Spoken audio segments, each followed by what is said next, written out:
श्रीराम समर्थ. श्री गोंदवलेकर महाराज प्रवचने. दिवस 10. नाम हेच प्रपंच सुखी करण्याचे साधन.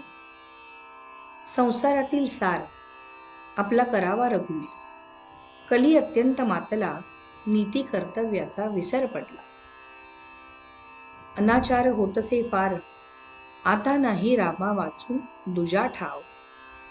चोराने घरफोड केले, मग जागृतीचे कारण नाही उरले. म्हणून असावी सावधान वृत्ती, अखंड राखावी भगवंताची स्मृती. भगवंतासी अनन्य होता, दुःखाची नाही तेथे वार्ता. अभिमान वृत्ती सोडावी बरी, त्यास घडे रामसेवा करी. सरी मीपणाची उरी, ब्रह्मरूप दिसे चराचरी. म्हणून ज्याने जन्माला घातले, ज्याने आजवर रक्षण केले, तो माझा धनी हे ठेवूनी चित्ती, भावे भजावा रघुपती. रामाचे भावे आपण, राम जोडावा आपण, हेच प्रपंचाचे जन्माचे मुख्य कारण. म्हणून रामाविण न मानी कोणी त्राता, धन्य त्याची माता पिता. प्रपंच तसा परमात्म्या वाचून, हे जसे अलंकार सौभाग्या वाचून. अलंकार सर्व घातले, पण सौभाग्य तिलक न लावले, तैसे रामाविण राहणे आहे खरे. ऐहिक आणि पारमार्थिक न जाणावे एकाहून एक परते. ऐहिक आणि पारमार्थिक सुख रामा वाचून नाही देख. म्हणून शुद्ध असावे आचरण, तसेच असावे अंतःकरण. त्यात भगवंताचे स्मरण, हेच प्रपंच सुखी करण्याचे साधन. रामचरणावर ठेवावा विश्वास, हेच परमार्थाचे भांडवल खास. ऐहिक वागण्यात रामाचे स्मरण, हीच परमार्थाची खरी शिकवण. माझे हित भगवंताचे हाती, हीच ठेवावी मनाची प्रवृत्ती.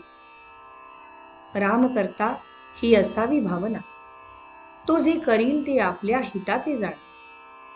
भाव ठेवावा रामापायी, पण व्यवहार चुकून दे. परमात्म्याचे राखणे अनुसंधान, हाच परमार्थाचा मुख्य मार्ग जाण. बाह्यांगाने करावी प्रपंचाची संगती, चित्ती असावा एक रघुपती.